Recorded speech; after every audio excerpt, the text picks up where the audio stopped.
new, you know who NIAPRS is, but for those that might be new today, we're a change agent dedicated to improving services, public policies, and social conditions for people with mental health, substance use, and or trauma-related challenges by promoting health and wellness and recovery with a full community inclusion so that everyone can achieve their maximum potential in the communities of their choice. Before we get started, today's webinar is being recorded, and you'll be able to find the recording and the PowerPoint on our website at NIAPRS at www.nyaprs.org. And please keep your phones muted and your cameras off. You're probably used to that by now, but it really does make for a smoother webinar. Now, in the past, during this time, we've announced the CEUs. We will not be offering CEUs for this particular workshop. Next slide. Also, I'd like you to join us every day and start your day with us mindfully. It's a daily NIAPRS 5-minute retreat just to get your day going in the right direction. And you can join us on our website at, again, www.niaprs.org. A lot of people have benefited from it and are taking advantage of it. So let's hope you'll be one of them. The other thing we have got going on, and we've done this from the latter part of March actually, which is with our partners, the Coalition for Behavioral Health, we have the Strive for 5 challenge, which is basically us looking out for each other. And it's identifying 5 people to check in on every day to see how they're doing for 30 days, of people that are in recovery, or people that live alone, or people that are feeling anxious. Think about the people on your own team or your company, and maybe starting a Strive for 5 campaign, mini Strive for 5 campaign in your own organization. We have heard from other states like Ohio and North Carolina that have pretty much taken what we've done here and are doing it across their state as well. And if you're gonna take the challenge and you're gonna do this, we encourage you to email us at strivefor5challenge@gmail.com so we can give you some tips on how to get started. And then use your social media platforms to connect with people. It's New York, it's hashtag New York Strive 5. Okay, so we are lucky to have 2 very good presenters, and we also have a gentleman, Dr. Kasoy from the Office of, he's the medical director for the OMH Special Projects, who's going to weigh in on sort of infection control questions that you might have. Rose Miller is the president of Pinnacle Human Resources. She has been doing this for over 25 years. She's national certified as a women business located in Albany and Syracuse. She's a frequent speaker, both nationally and locally. The column she writes for the Times Union is called Work Matters. And her podcast series, which I just love the title of this, The Thorn in Rose's Side, is gaining in popularity. And she's just a wonderful person to have on this particular subject matter. We're very lucky to have her. And you see some other things here that her particular firm is specializing in. And I want to be candid. We use Pinnacle because they're very good at what they do. Robert Schofield, Esquire, partner with Whiteman, Osterman, and Hanna. He is the co-managing partner of Whiteman, Osterman, and Hanna, the Capital District's preeminent law firm. He practices in the area of labor and employment and has spent much of his career guiding employers, including his own, through the steps of safety and reopening for business during the pandemic. So we have a really good group of presenters here, and the information that we're going to impart to you is really critical to your reopening and any questions that you might have in regards to that. So without further ado, Rose, or excuse me, Bob, if you could kick it off for us. Thank you, Len. Good morning, everyone. Actually, it's not morning anymore. Good afternoon, everyone. I get the distinct privilege of sort of setting the table for the much more interesting work and information that Rose is going to share with you. But it's important as we start to talk about reopening of offices that you understand the legal framework that is at issue as we deal with these things. So first, the obvious things. I think it would be hard for anybody to live in New York since March to not be familiar with this guy that spends some time in the Capitol building down the street from me here, and who resides in a house called the Governor's Mansion, because he has been very much large and in charge during the whole crisis. And so much of what we have been dealing with by way of law around reopening and the closure of businesses back in March and April, and the slow march towards getting New York's economy back up and running, has been driven by executive orders issued by Governor Andrew Cuomo.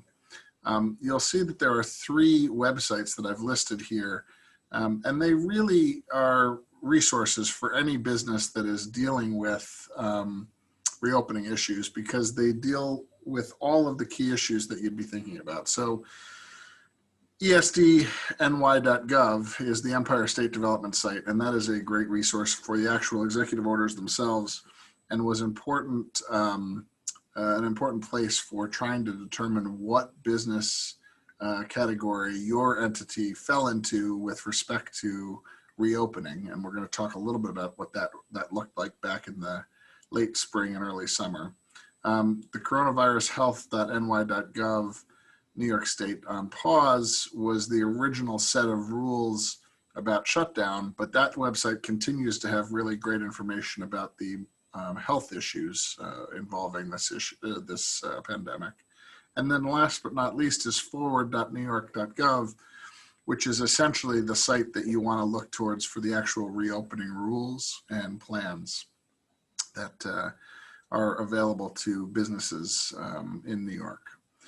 So aside from the state law that has driven this issue, we also have an overarching federal law that has existed pre-pandemic and now has special opportunities for application now. The first is the Americans with Disabilities Act. That one is a little bit surprising to some people because it doesn't really seem to connect with any of the issues that you're dealing with a pandemic, which ordinarily would be a temporary issue. But as you'll see from our presentation, there are aspects of the ADA, particularly when it comes to reasonable accommodation, that are going to be applicable to the analysis of employees returning to the workplace. The Occupational Safety and Health Act, which of course governs workplace safety for workers in the United States, and then federal and New York State leaves based on the pandemic, and we'll talk about those here shortly. We can advance to the next slide. So everyone will recall when we were talking about reopening that the governor introduced phased reopening of businesses in April, leading into May. And those 4 phases were described in a bunch of different materials that he put out, but essentially when he described the plans for reopening, which began in early June, the first phase was for the industries dealing with construction, manufacturing, and certain retail operations. Most of the people on the call today were either essential businesses, depending on how you were providing mental health services, or you would have fallen into phase 2 as professional services. And so for most of the state, by early to mid-June, the state had entered phase 2. And you'll recall we did this on a region by region basis. There was a map that showed what regions were and what phase they were in, and that was sort of all the rage. We are now at a point where every area of the state is now in phase 4, and we're still dealing with small little deviations from the reopening plan. So for example, yesterday, Monday, was the first day that health clubs and workout businesses could reopen, and that occurred yesterday on a statewide basis.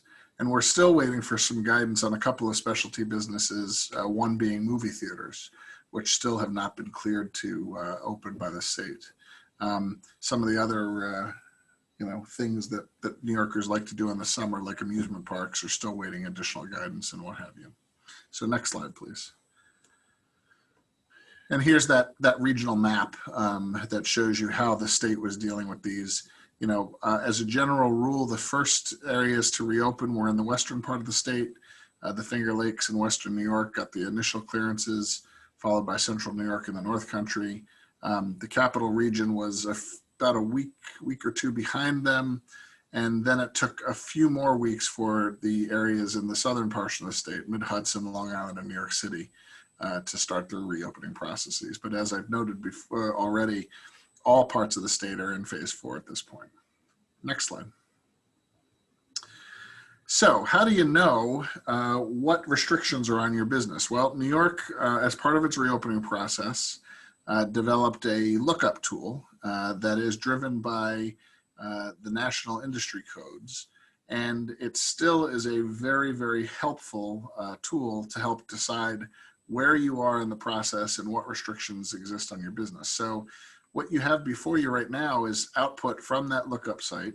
It was for industry code 621112, which some of you may know is offices of physicians who are mental health specialists. There's also a offices of mental health specialists who are non-physicians. Actually, the output for both of them is the same. And I ran this yesterday using Albany County as the venue. So your business is located in Albany County, which is in the capital region. Capital region is phase 4 of reopening. We just heard all of that. Your business is currently permitted to operate. So as we were going through the stages, that was not always the case, and certain businesses would say you must remain closed.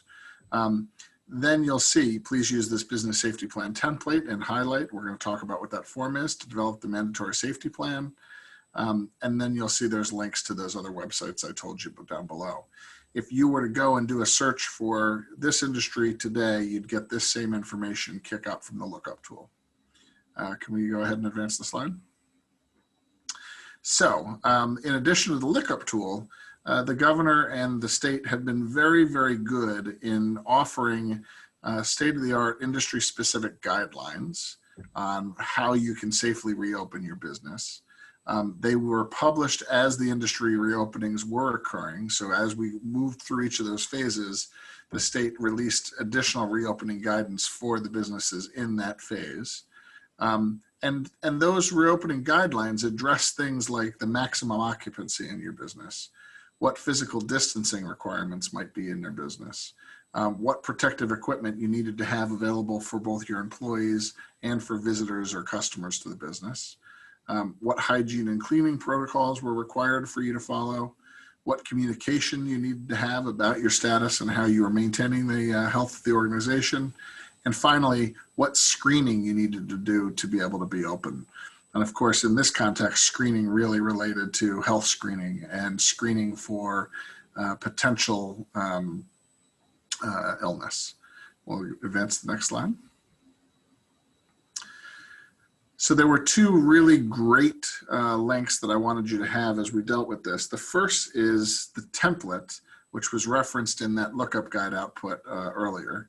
And that template basically is the same template for each industry. It looks like this, and it's basically a form fillable that you can go through and come up with a safety reopening plan for each of your businesses.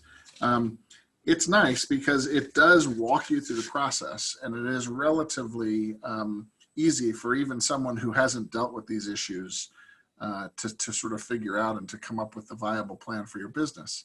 The second link is the actual interim guidance that was issued for each of the industries. And in this case, this link takes you to a guidance that is driven for people who work in the office setting. And I really want to commend this document and this link to you if you have questions about specifically making a workplace safe for reopening. because it goes into a fair amount of detail, both about logistical concerns and health concerns that are connected to, making your workplace a safe place to have people, including employees and clients in. Now that document is divided into several broad categories. The first is, what are the things that we need to deal with people? The second is, what are things that we need to deal with the place itself? And then the third is, what are things that we need to deal with by way of changes to our processes? And under each of those things, you can hear and or read details about how you specifically deal with particular issues. So for example, under people, there's guidance on physical distancing and what's an appropriate physical distance and how is it appropriate for you to maintain physical distancing. There's guidance on gatherings in enclosed spaces and how to safely do that.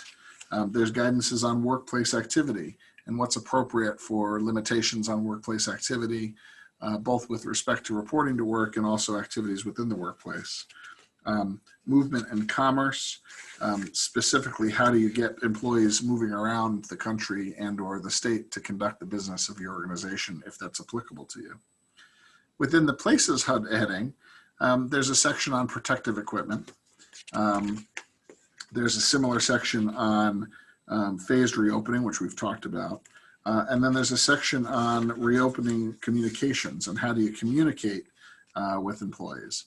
But the big section on places is what's an appropriate hygiene, cleaning, and disinfection protocol for your average workplace. And it gives you a lot of guidance, obviously linked to the CDC guidance on safety, which of course is evolving every day as we learn more and more about the coronavirus.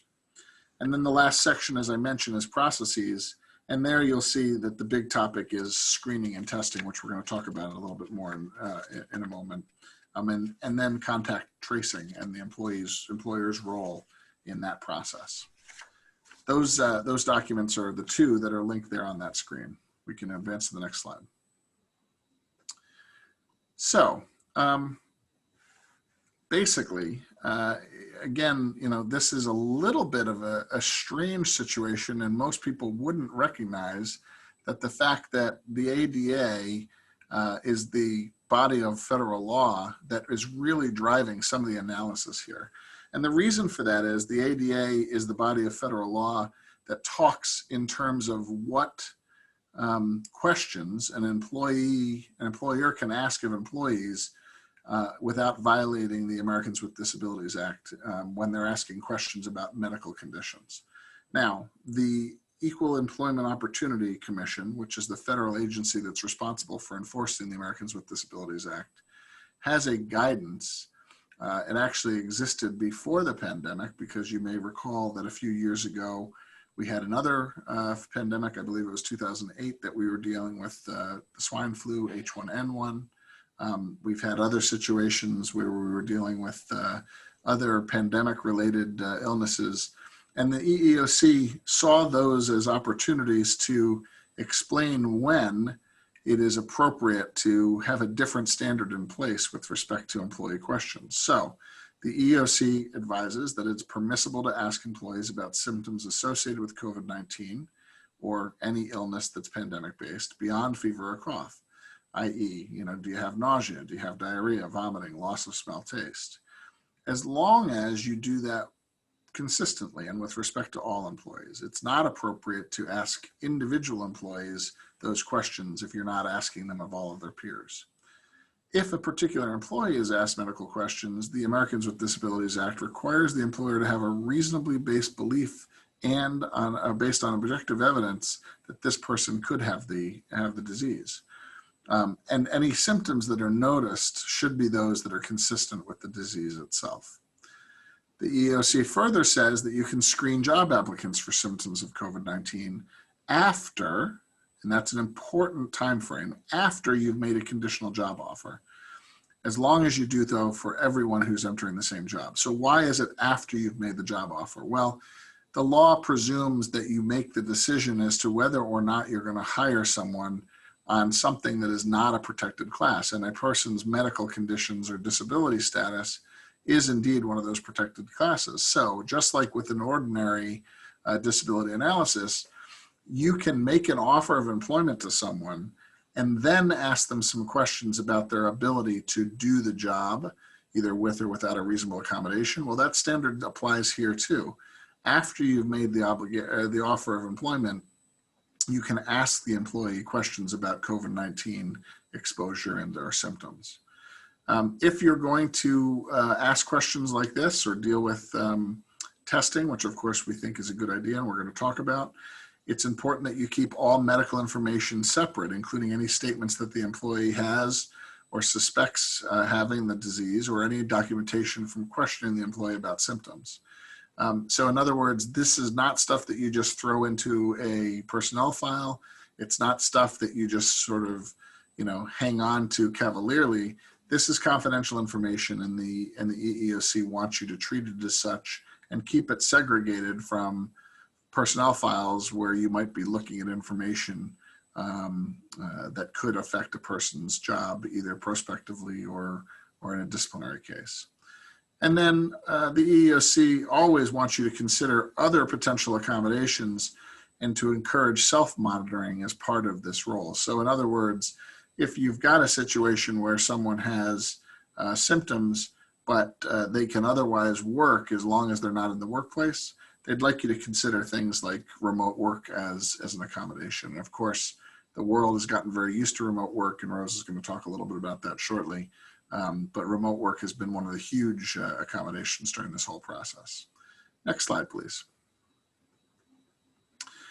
So based on the EEOC guidance, are we allowed to do temperature checks? Well, the answer is yes.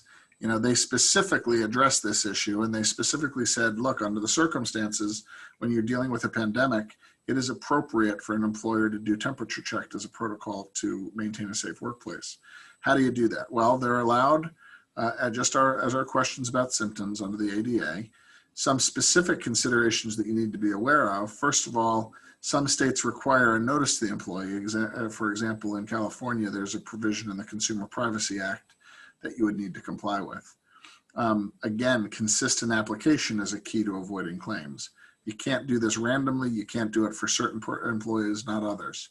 If you're going to have temperature checks, you really should try to make sure that every person in the office is subject to the same standard. If feasible, you should perform the temperature scan either remotely by third-party medical personnel or in a private setting within the office, and ensure that the persons that are actually giving the scan have appropriate PPE. So in other words, this isn't appropriate for you to be doing in the middle of a big lobby, such that if the thermometer buzzes to say that a person has a fever, everyone in proximity now knows that, okay? We should be maintaining social distancing. The non-contact thermometers are pretty amazing. You don't even have to have physical contact with the person to be able to take the temperature. And indeed, you'll see, or you have seen perhaps, that there are now machines that can actually do the temperature scanning without the involvement of an actual person, such that as long as a person walks through a designated area, a camera can sort of get a picture of them and take their temperature remotely, flagging someone else to pull that person aside if there's an issue. If you're going to do temperature checks, you do need to have a threshold for a fever. The threshold that is recommended for fever with respect to COVID-19 is 100.4 degrees. For those of you who are familiar with human physiology, 98.6 is our normal body temperature within certain variations. And so this is just slightly more than 1.5 degrees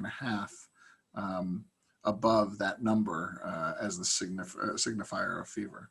I happened to drop my daughter at a soccer camp yesterday, and they were doing temperature checks at the time that the kids arrived, which I thought was a great idea.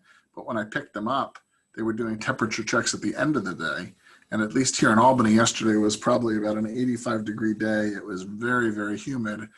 And I thought to myself as they were doing those temperature checks, I'm not sure how any of these girls are going to pass, having just been outside running around in the heat and what have you for the last 4 hours. But needless to say, everybody was okay. Again, we talked about the confidentiality and communication of results. This has got to be something that's being maintained separately, and that it's on a need-to-know basis, much like any HR information should be. We'll go ahead and go to the next slide, please. So other workplace testing that's allowed by the EEOC is actual medical testing. If you have a legitimate need to actually have employees tested for COVID in your workplace, nasal swab testing would be appropriate. There are ADA and state law compliance issues that you need to make sure you're doing. But again, as long as it's a non-invasive test, you can justify actual testing if you're in a sensitive employment situation. And then return to work certifications. In the event that you have an employee who tests positive, it is appropriate to use the normal fitness for duty certification process to allow that employee to return to work. And that can include some testing results. However, think a little bit about using less time-intensive certifications here because of the effect on your business and the economy. So ordinarily, where we may want an original doctor's note, we might take something a little bit less in these circumstances, a printout of a test result or some other less intensive form of certification than you might if you were dealing with a person returning from an on-the-job injury or something to that effect. We'll advance, please. What if an employee refuses to return to work? Well, this is an issue that is becoming more and more of a concern now that employers are actually reopening their workplaces. And I'm sure that I speak for Rose when I tell you that this is the issue du jour. There's a lot of apprehension about the disease. Frankly, there are a lot of employees who would like to use the disease as a way to continue to do something that they've gotten very comfortable doing, which is working in their PJs. And so, we're dealing with a lot of issues about return to work and what's motivating that. So generally, a fear of contracting COVID-19 is not protected. If that is your only reason for not wanting to return to work, there really isn't a statutory basis for you to say that I'm not going to go back in the general circumstances. Obviously, given the nature of the group that I'm speaking to today, there certainly could be some diagnoses that would take us to a higher standard there. But as a general rule, your average person who is, generally well from a mental health perspective, who just has apprehension, is not protected. If the person is in a higher risk group, either in that older category or they have an underlying medical condition, they may be in a heightened protected group status based on that condition, and you want to work through those issues with them. And frankly, I would always encourage an employer to be to err on the side of being reasonable when it comes to those folks. But again, the mere fact that you have a condition in and of itself, without some documentation from a physician, wouldn't necessarily be a reason that you don't return to work. If you're in a situation where you have an employee saying, I cannot work because of this condition, we're going to need to see medical documentation to deal with that. It's just too difficult for you to try and suss through it alone. What if an employee who lives with the person who is a member of a higher risk group? Well, this falls right into that apprehension thing. And again, those people need to be encouraged to return back. Again, being reasonable with respect to sensitivities and understanding what's happening. Same if the employee is pregnant. What if an employee can't return to work because of a child care obligation? Well, we're going to talk a little bit about that now. There are very specific rules that we need to follow in order to make those determinations. And then last but not least, and one that's come up recently, I actually should have added a bullet here, is what about people who are living with others who are themselves quarantining, either because they've traveled from another location or because they themselves have a positive test and are quarantining as a result of that. And again, that does not extend to the employee, although each employer may want to deal with those things on a case-by-case basis to reach the right result. So potential outcomes. Well, first of all, I generally encourage employees to try to assuage the fears or accommodate the concern with the employee. Sometimes you might even say, I understand what you're saying. Why don't we do this? Why don't we do some hybrid for a couple weeks to ease you back into it? Or while you're really concerned about it, we'll let you work from home, but understand on such and such a date, we're going to expect you to start returning. And so you need to be planning to do that return and think about the things that you need to do as an employee to make yourself comfortable as you come back on or before that date. Of course, you can always ask the question, can the employee work from home? And many employers are being much more flexible about this issue these days. If the employee can work from home productively and you have the capability of giving them the opportunity to do so, it's a perfectly fine way to handle some of these things. There are other issues that come up with respect to that. Obviously, if the person's an hourly employee, it's much harder to figure out when they're working and what they're doing to comply with their hourly requirements at home. But you can work through those issues. A little bit less of a concern if the person's an exempt employee under the FLSA. And generally speaking, you always have questions about whether or not an employee is fully able to be efficient at home, because there are other distractions that may prevent them from really putting in a full 8-hour workday. Other things that you can consider are sick leave, personal or paid time off, and or leaves of absence.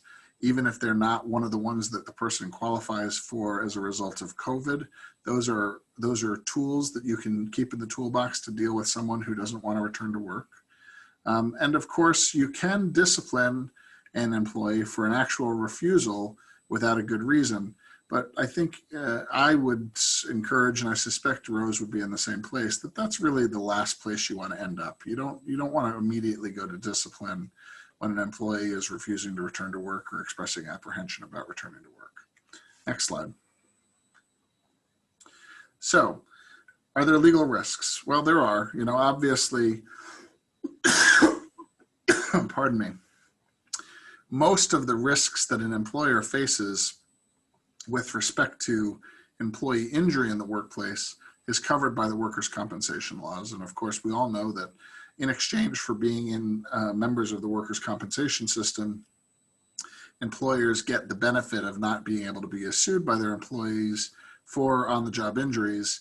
Those claims have to be processed through the workers' comp system. And so that's the overarching protection that employers will have when it comes to injuries caused by COVID or otherwise. But there are some other statutes that are a little bit interesting and you wouldn't necessarily think would have an application, but indeed they do.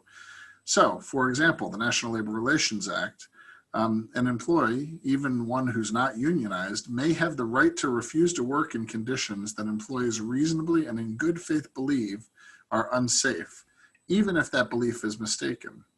And as a general rule, an employer may not retaliate against an employee who is engaging in protected concerted activities if they're doing so in good faith. So how could this come up? This could come up where you have a situation where an employee or group of employees is convinced that they are at some heightened risk by returning to a particular employee's workplace. You may want to do an analysis under the NLRA to determine whether or not those folks are engaging in protected activity, and if they are, whether or not you really should take a hard line with respect to them. Similarly, under the Occupational Safety and Health Act, another federal statute, you have a situation where if the employee has asked an employer to eliminate the danger and the employer has failed to do so, and the employee has refused to work in good faith, i.e. they genuinely believe that an imminent danger exists, and a reasonable person would agree that there's a real danger of death or injury, and there's not enough time due to the urgency of the hazard to get it corrected through the regular enforcement channels, such as an OSHA inspection, there may be a right to refuse work by the employee under OSHA as well. Let's go ahead and move forward with the next slide. So we talked a little bit about privacy considerations under these various statutes, but we know that the ADA has privacy considerations, that health data gathered from employees, including temperature checks and the answers to the questions on screening, is subject to the ADA confidentiality requirements. Information must be contained in separate medical files. Disclosure must be limited. CDC has an interim guidance for business and employers that says if an employee is a confirmed COVID positive, employers should inform fellow employees of their possible exposure in the workplace, but otherwise maintain confidentiality as required by the ADA. And there is some interplay here with contract tracing and contact tracing and how we do that. So if you have a situation of a positive in the office, you definitely want to work with an HR professional and or an attorney and balancing, you know, the need to notify other people and the Department of Health and potentially OSHA of those positive tests. The EEOC reminds us that the ADA requirement for medical addition information is still in effect and it has to be stored separately. It can be stored in your existing medical files if you have medical files set up for each employee. If an employer requires all employees to have the daily temperature check before entering the workplace, the employer may maintain a log of those results, provided that it maintains the confidentiality information separately. You don't have to have individual forms for every employee if you use a log. And then last but not least, this is one where a lot of people think that there's a privacy protection, but in the workplace there generally isn't. So HIPAA, there really is no overarching federal law governing the treatment of employee health data. In the typical workplace, HIPAA only applies where the collection is pursuant to a group health plan and the employer is a covered entity under HIPAA for this purpose. Generally speaking, issues under COVID-19 facing employers do not involve claims-related health information held by the group health plan. So HIPAA is not typically a protection that would apply to your employee or that would apply to your employees. Next slide, please. So this is probably one of the biggest issues that I've been dealing with in the last 3 to 4 weeks, and that is COVID-related leaves. So at the beginning of the pandemic, I believe it was March, it may have been the first weeks of April, Congress jumped to action and passed the Families First Coronavirus Relief Act. And that was a multifaceted bill that had a number of different components to it. But one of the big components was the creation of 2 new leave categories. The first was emergency paid sick leave, which is essentially up to 80 hours of paid sick leave for employers of 500 or fewer. And that was specifically to give someone who is caring for a person subject to a quarantine order or has been advised themselves to be in self-quarantine, or the employee themselves is experiencing symptoms and seeking medical treatment for it, or the employee is caring for a son or daughter whose school or place of care is closed or whose child care provider is unavailable for reasons related to COVID-19. So that was the first of the benefits, and it basically gave 80 hours of paid sick leave to those people. The reason that this has become more relevant recently is that states like New York have enforced these travel restrictions. And so now in New York, if you travel to, I think there's some, 38 or so states on a list, you have to quarantine upon your return to New York. So if I decided to go down to Virginia Beach for a weekend vacation, when I returned to New York, I would have to quarantine for 14 days, and there are consequences for your failure to do so. Well, that quarantine order does qualify as a quarantine under the EPSL. And so it's really a Hobson's choice for employers and employees because, pardon me, you've got a situation where the employees are making what really may be a poor choice to go to one of these places and then coming back, not being able to work for 2 weeks and being able to receive some paid leave from the employer for doing that. The second benefit that came in the FFCRA was emergency FMLA, and it was up to 10 weeks of paid and 2 weeks of unpaid Emergency Family and Medical Leave Act to employees caring for his or her son or daughter whose school or place of care is closed and whose child care provider is unavailable for reasons related to COVID-19. So this is a big difference from FMLA for a couple different reasons. First of all, it's paid. And normal FMLA is not paid. It's an unpaid leave. It's basically a job protection leave. This, when you aggregate it with the EPSL, provides for 12 weeks of payment for the employee who cannot work because of a childcare obligation.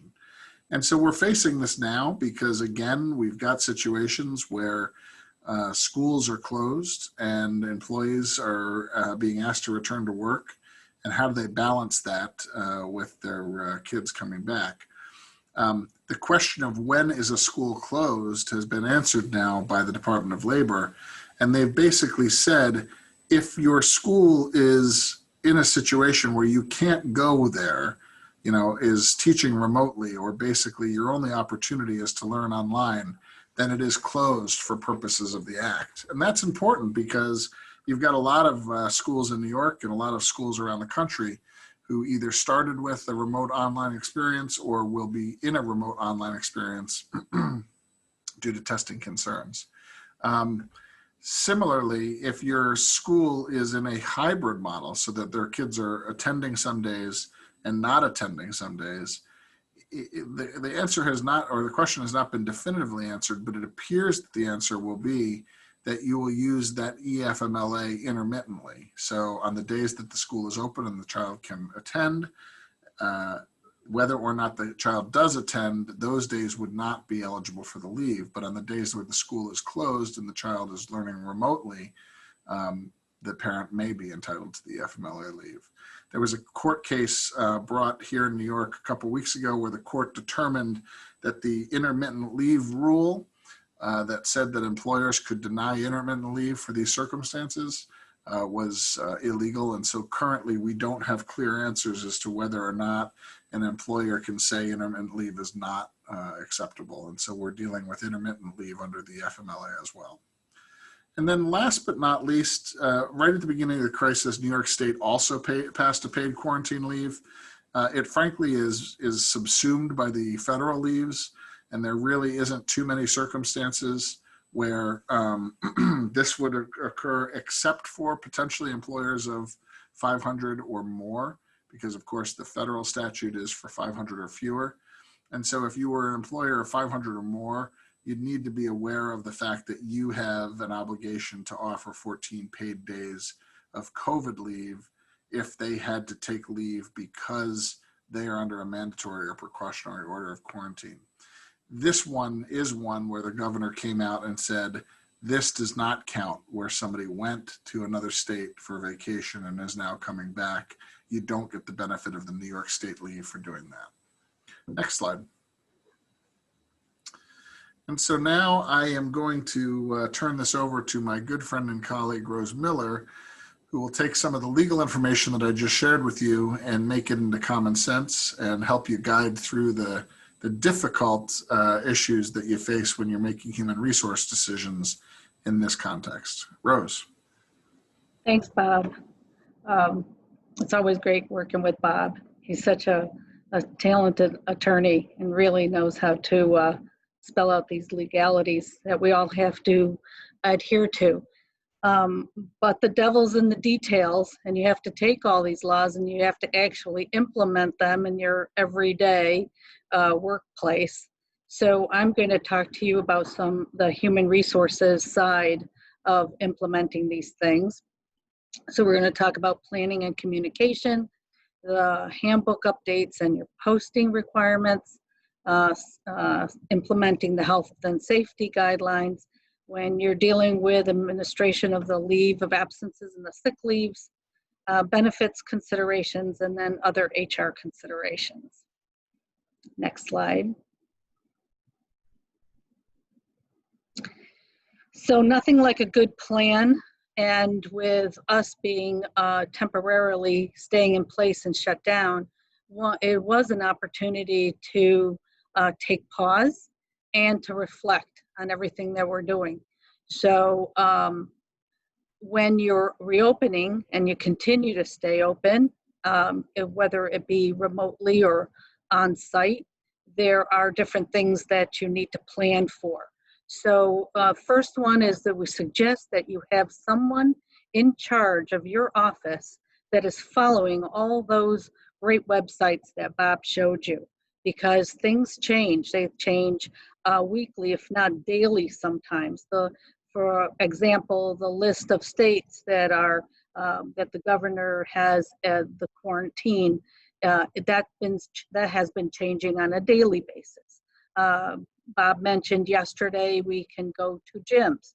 So someone in your organization should be following, and that is because it's going to impact what you tell your employees and how you're adjusting your workflows.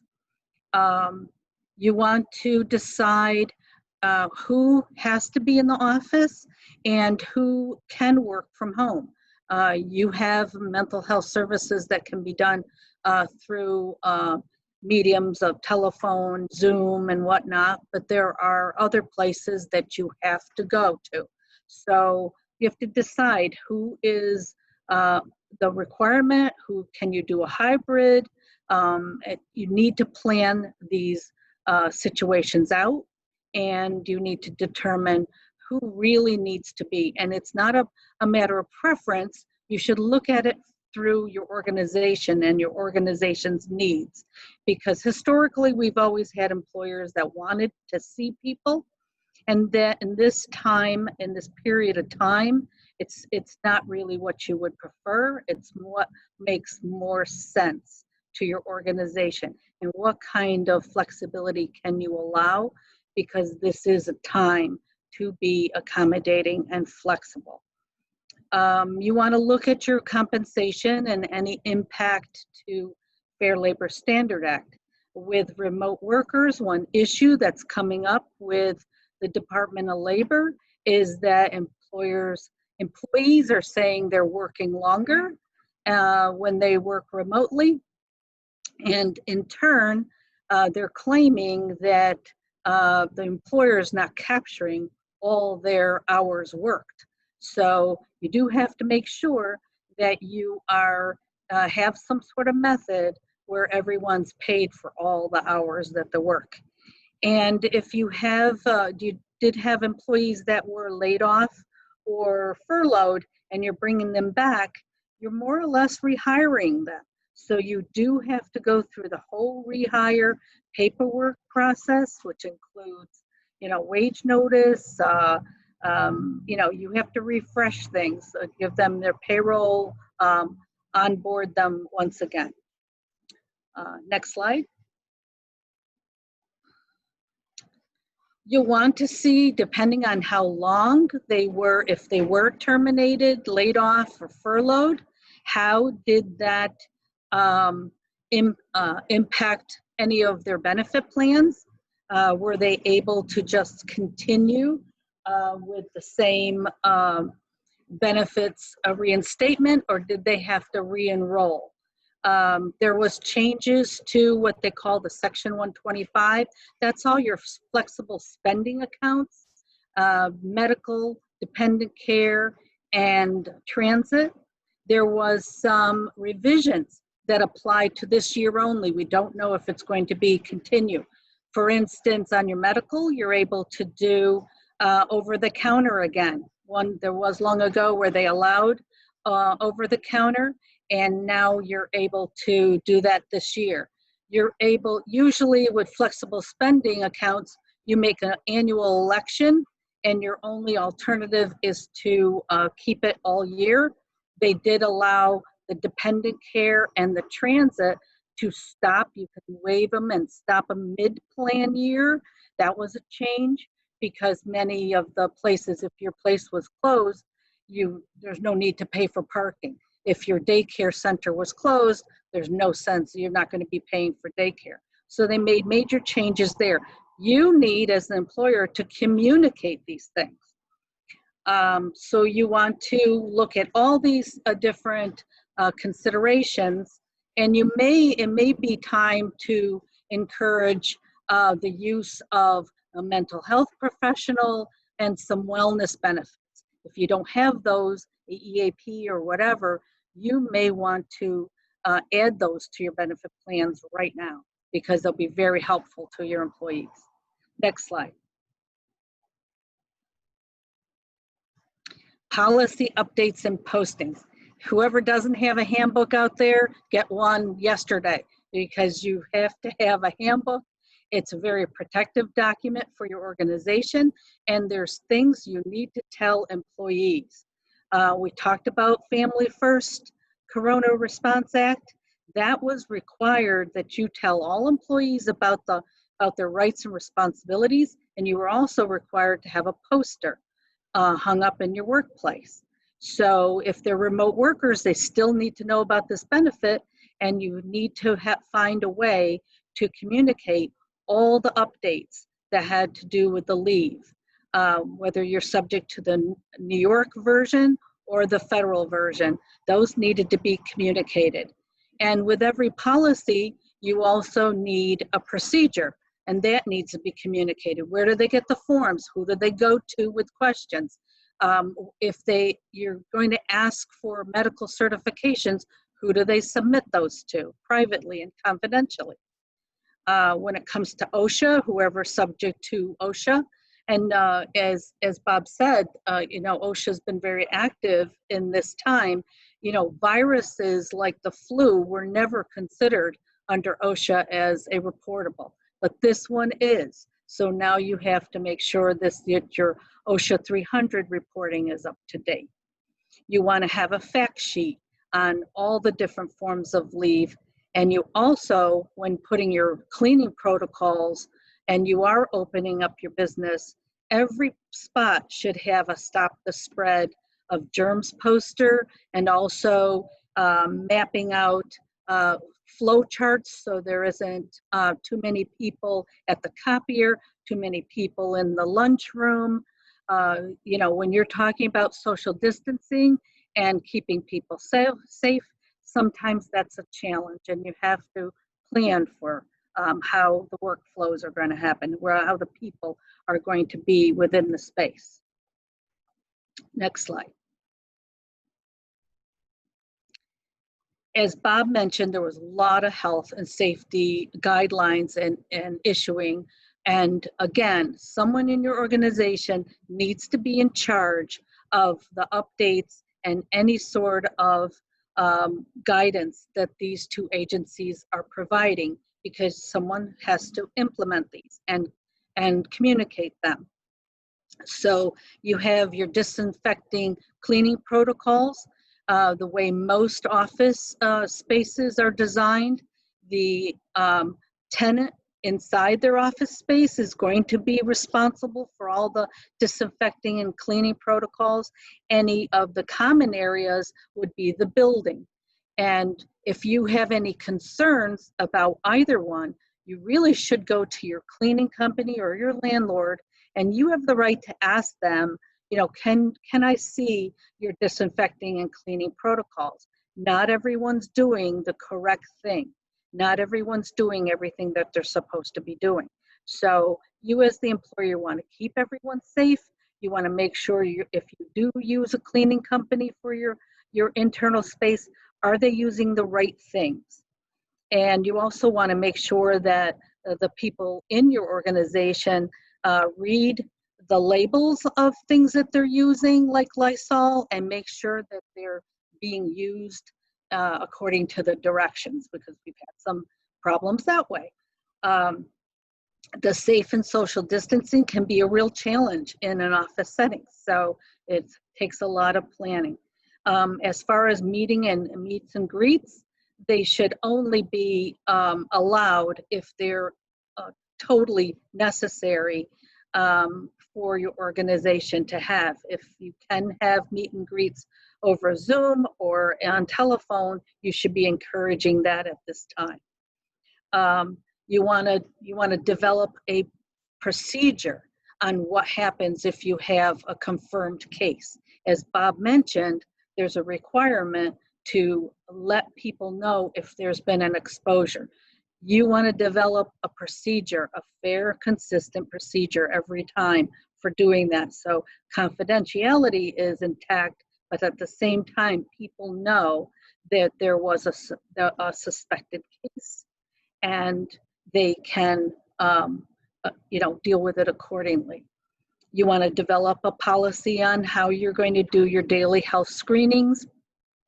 all the procedures involved, where you keep everything, and you want to implement the precautionary quarantine, especially right now when everyone's on vacation and they're going to some of the more popular places to go on vacation are places that are on the list, on the governor's list. So how are you tracking this?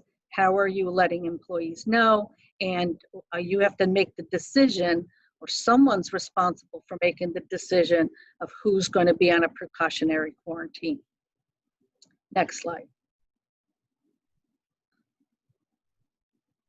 So we put together 8 simple actions for safety that all businesses should follow. So you want to not have entry of a person with a cough or a fever. You want to maintain the 6-foot social distancing. You want to insist wearing face covering and or other PPE. You want to insist on this. We have a group of individuals that are giving, visitors are giving the employer a hard time if they're coming in and out of the office. Employees are giving people a hard time. This is a matter of public safety, and you would treat an employee that's not adhering to any protocols the same way they would violate any other safety rule. This is a safety rule like any other. End of subject. We don't want to hear anymore. It's a public safety issue, keeping everyone safe, and you be very firm in that regard.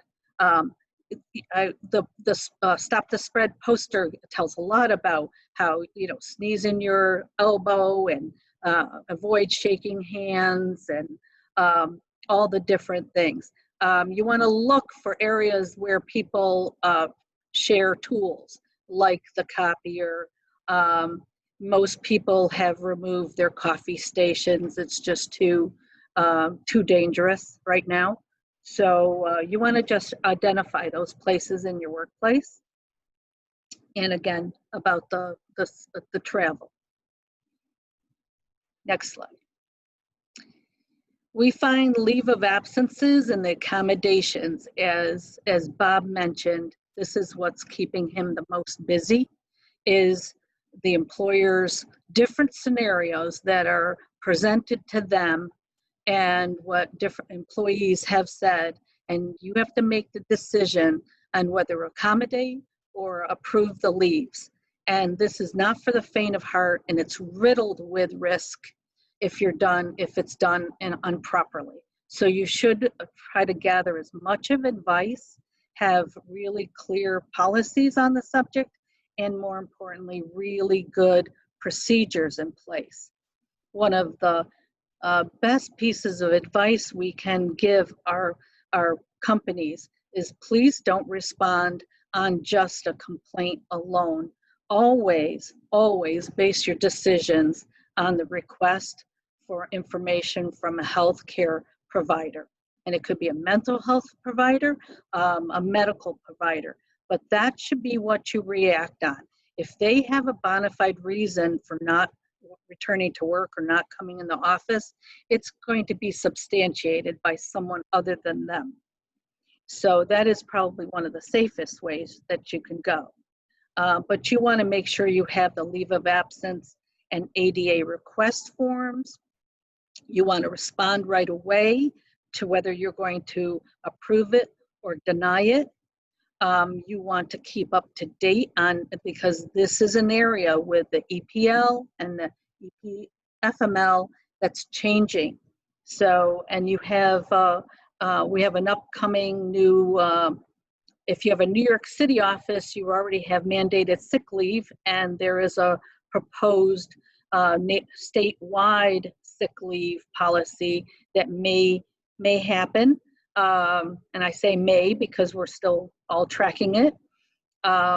It won't be, if it does happen, it won't be effective until the first of the year. However, the accrual period starts this year. So we'll be tracking that very carefully. You should all be tracking to see if we have to have mandatory sick leaves.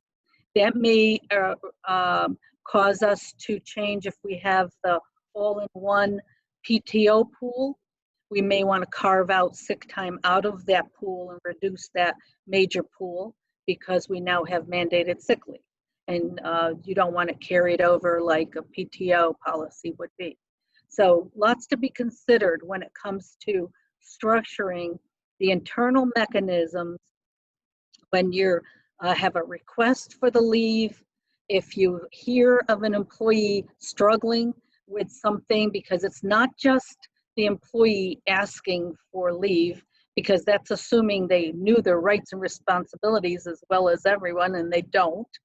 So be very proactive, try to reach out to employees, give them a full understanding of their rights and responsibilities, and a part of the responsibilities is to acquire enough information so that you can make a good decision, because the employer is the one that needs to understand and follow everything under FML, paid family leave, New York disability, workers' comp, the compliance, the laws, and the compliance procedures. That's your responsibility. Next slide. Employee well-being and morale. I think of all the webinars I've given in the last couple of months, I think this is the most that's going to resonate with all of you, because you deal with individuals that are in high stress, recovery, high anxiety, and they may have conditions related to that. So you want to train your managers. Working remotely has revealed, along with restructuring your company has revealed, is the terrible lack of managerial training that managers have. This is the time to give your managers the tools they need to follow and balance the business needs along with implementing policy and allowing for flexibility. Because once again, this is the time to be a little more flexible, listen to your employees, and make the right decisions. You want to update all your travel policies. You want to be up on and adopt all the infectious disease policies, distribute them, communicate them, have mechanisms for employees' questions. Many times, these things blow up because they don't have an HR department or someone that can answer their questions and concerns. Give them places if you do think they're having anxiety and stress, give them information about where they can go. And nothing works better on employees than when management remains positive, enthusiastic, and gives them a sense of resiliency. That I can't tell you how important that is as a manager or as the head of an organization, to always be with employee facing, keep a positive attitude, and how we can all cooperate, get through this together. Next slide. Some other things that we've seen that would be extremely helpful. I talked about training your managers, and if they're working remotely, there's a lot of really great live webinars, learning management systems webinars, and online training. This is a great time for your managers to get some training. Don't forget they have questions and concerns themselves. They need scripts. You should all be working on these policies and responses together, so that all managers are saying the same thing. The worst thing basically what Bob and I have learned from dealing with all the agencies is, at the end of the day, all they want is fair and consistent. Those are the two things they want to see employers be: fair and consistent. So if all your managers are saying the same thing, going to all the same sources like your employee handbook, and responding in the same way, you're that much closer to being a fair and consistent employer. Do offer flexibility when it's possible. Try to measure people from the outcomes. At the end of the day, you can't measure them by how many hours they're in the office, right? You're not there to see if they're working or not at home. So your only recourse is to start measuring people by what they deliver. And at the end of the day, if they're delivering what they're supposed to be delivering, does it really matter how many hours it took or where they were geographically, right? It's going to make better sense to start measuring them on, and also that uncovers any disciplinary things, because I'm here to tell you we're dealing with good employees, but we're also dealing with bad employees. I mean, we have employees that are making up the fact that they have COVID so they can have 14 days off. Like, who would do this, right? But this is what's happening. So your good practices are going to uncover all of that. Plan if you have a spike. We have fall that's coming.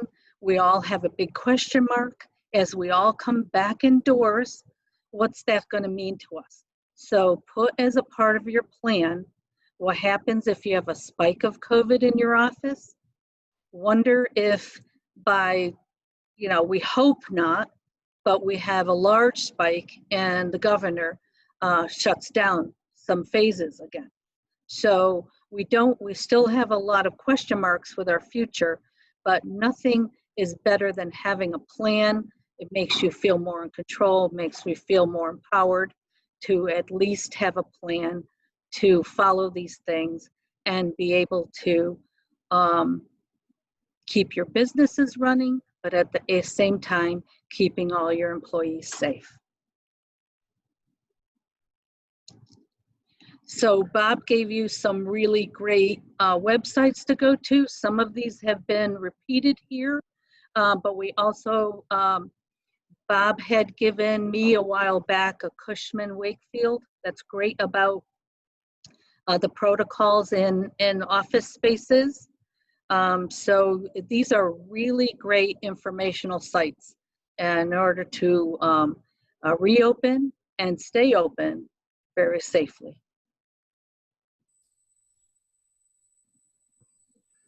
Okay, folks. Just want to thank Bob and Rose. We have a lot of questions and we've got the time to answer them, which is the best scenario to have. So I'm going to throw some of these questions out.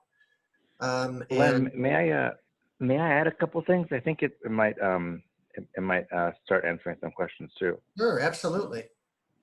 Okay, great, thank you. So, Bob's and Rose's presentation were absolutely phenomenal, and I learned a lot of things. So I'm really thankful to them. A couple of things to remember. So for the programs that are licensed by OMH, so the Article 31 programs, there is guidance on the OMH website that is specific for both residential and ambulatory type programs, including rehab programs.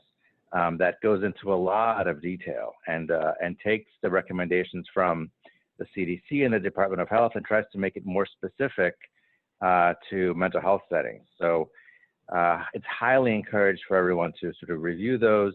The latest version is from June 25th. We're waiting for a couple of revisions to the Department of Health guidance, and the new version will come out with that. Also, for healthcare workers who are working in settings that might be having trouble with sort of staffing and making sure that there's enough staffing out there, there's different quarantine guidance from the Department of Health. Specifically for healthcare workers, if a particular healthcare worker has had a contact with a confirmed or suspected individual with COVID-19, they can continue working, provided that they wear a mask, that they take their temperature twice a day, and that they sort of ensure quarantine when they're not at work. And information about that is on both the OMH and Department of Health guidance. There's going to be information coming out soon on when you can resume work after you've become infected, and that's part of the reason there's a delay in updating. There's a lot of conversation at the Department of Health, and as you know, we primarily treat individuals who have serious mental illness and are historically at risk for serious medical illness. So it's really important for us to really take these sort of health precautions seriously, because our clients are very vulnerable. So to the degree that you can, maintain as many services as possible, remote, by video, by telephone, but we are essential services, so we never shut down over the COVID crisis. So for those individuals who absolutely need an in-person visit, they should continue having that. But in all other situations, it's really important to preserve that telecapability and continue doing that. We're in this for several years still. I mean, there's no end in sight yet. So I think we have to sort of make this the new normal. As much social distancing as we can maintain, as much sort of decompressing, maybe changing schedules around so that you have people working on weekends, or you have people working early mornings or late evenings to decrease the number of people in the office to help facilitate that physical distancing. Now, I saw that there was a question about working in close proximity to another individual who lives with someone who's quarantined. There should be no working in close proximity, right? To the degree possible, that situation needs to be changed so that those schedules are staggered, or that there can be at least 6 feet apart. And if ever there's a situation where you're working in the same room as another individual, everyone needs to be wearing masks the whole time. So just to throw some of these things out there, and happy to answer any other questions. Thank you, Dr. Kassoy, and thank you for taking the first question. Appreciate that very much. Next question, is there an option for businesses to opt out of EPSL? Bob, that'd probably be for you. No, unfortunately there isn't. If you're one of the qualified employers, i.e. Under 500, you cannot. Are there specific considerations for essential workers, mental health supports, intellectual developmental disabilities? This is Flavio again. So for individuals that are considered healthcare workers in licensed settings, then there might be specific considerations. I think it's hard to answer broadly, but reaching out to your field office, or if you're licensed by OASIS, to your OASIS regional office is probably the best way to go to get those answered. Flavio, this is probably another question for you. Is there any kind of plan of action for those that visit client homes? So we do have guidance on the OMH website for home visits. So basic recommendations, right? So wear masks, make sure that the masks cover your nose. If your agency has the capability, bring masks to give to your client. If you can see people outdoors in a quiet area that's private, that's better than sitting indoors. If there's family members and so forth in the home, that's even more reason to try to see people outdoors. There's, in essence, we've learned a lot about COVID-19 since March, but there's a lot that we don't know. When we first started, we didn't know about asymptomatic transmission.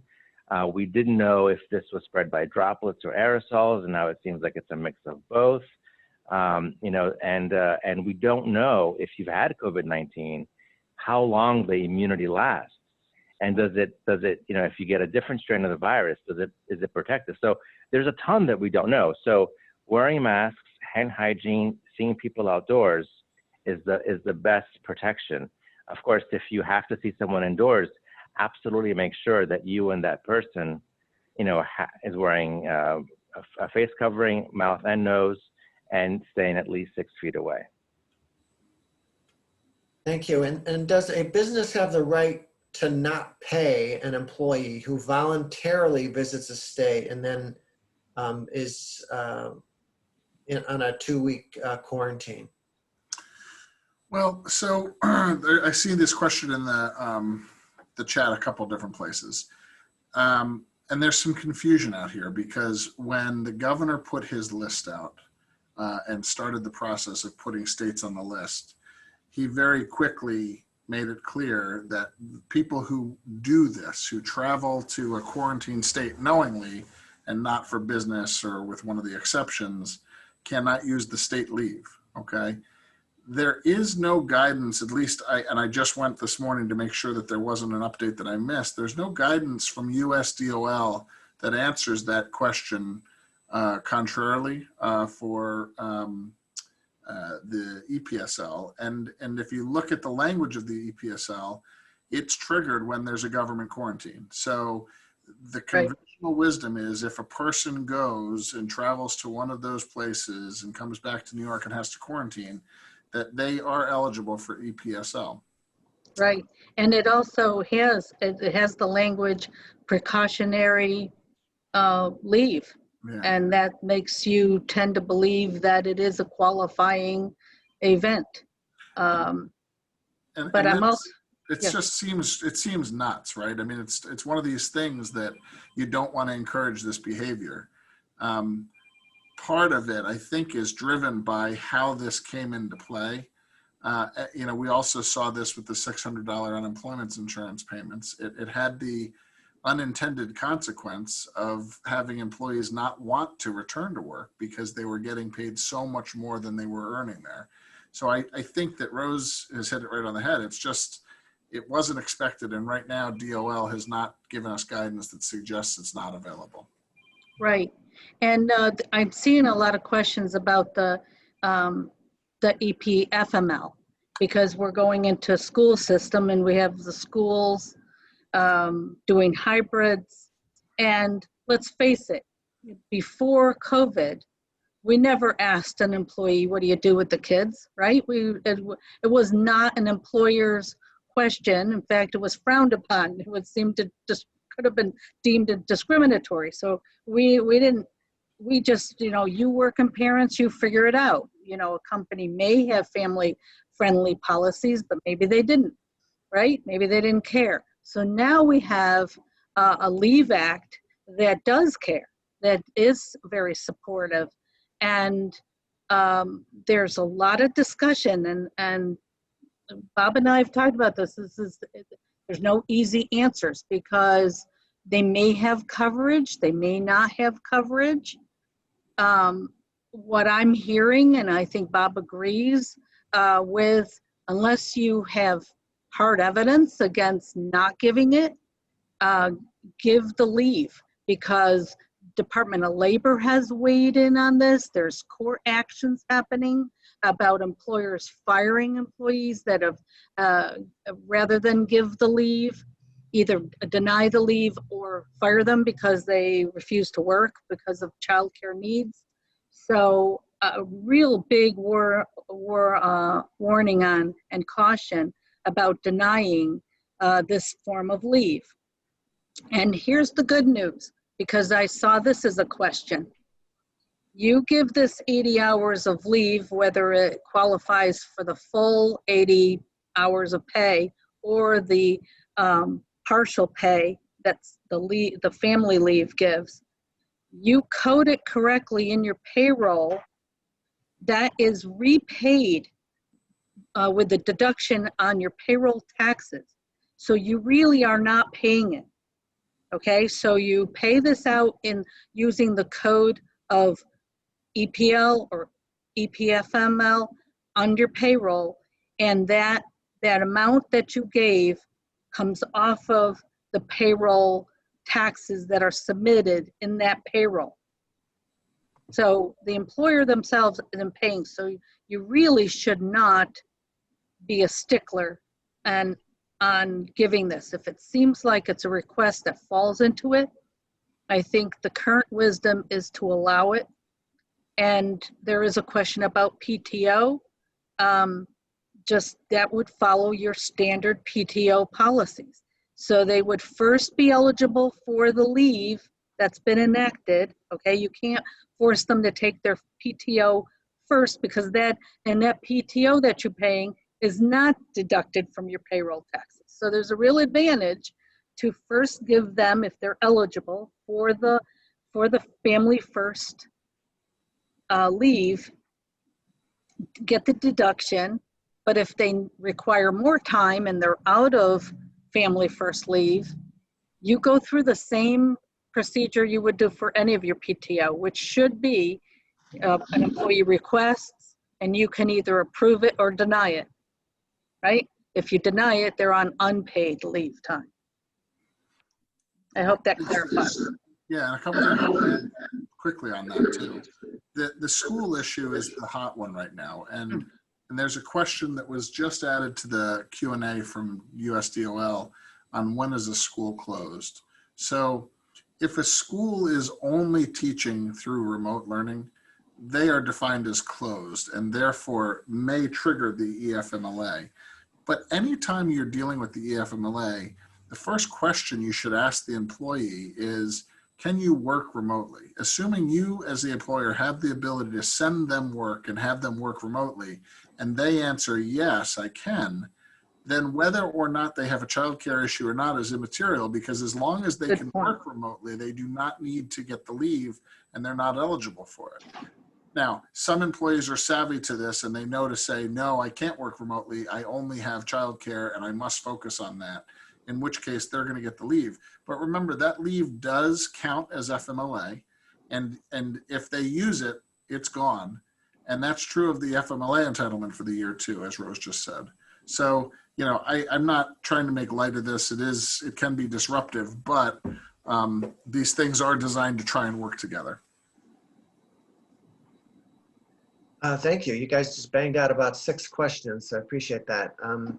Got a comment and a question. Employee or essential employees who work for New York State have not been uniformly afforded the options of WFH or extended medical leave without having to use their own accruals. Also, problematic situation is when you're caring for a sick parent, not a sick child. Maybe someone who's compromised in some way with a heart, vascular disease, cancer. That what are your thoughts about that?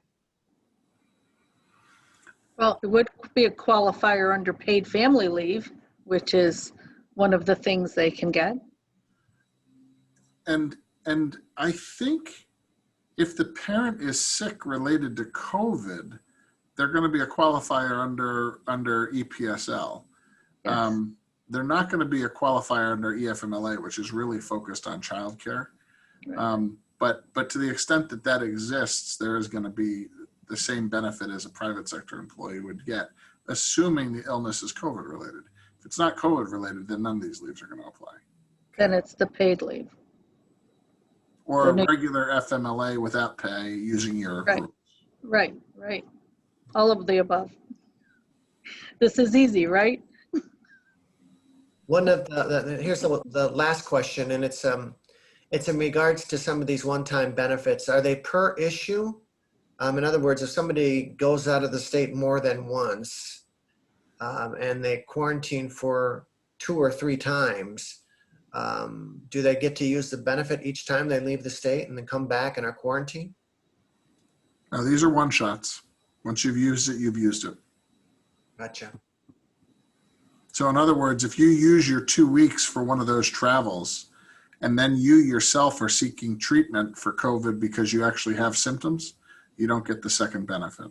You may get this, you may get a benefit for that second leave because there's a state benefit available to you or something like that, but you only get to use these things once, and once they're exhausted, they're exhausted. Okay. And by the way, right now they're scheduled to expire. The federal leaves are scheduled to expire in December. We'll see what Congress does with that. The other question, and it just came up in the chat box actually, are there any foreign countries on the list? All. What is that? Every foreign country. Yeah, all. Don't travel abroad. You don't want to be in an airplane for many, many hours. That's just not something you want to do. Canada is not letting Americans in, and and Mexico has a very severe problem. So everywhere else you essentially have to fly to, and you know, you don't want to be on an airplane. Right. Well, it is 1:30. I'd like to thank our panelists, Rose Miller, Bob Schofield, Dr. Flavio Casoy. Thank you so much. Seeing in the chat box, there were a lot of people that just really got a lot out of this webinar, and so we thank you very much.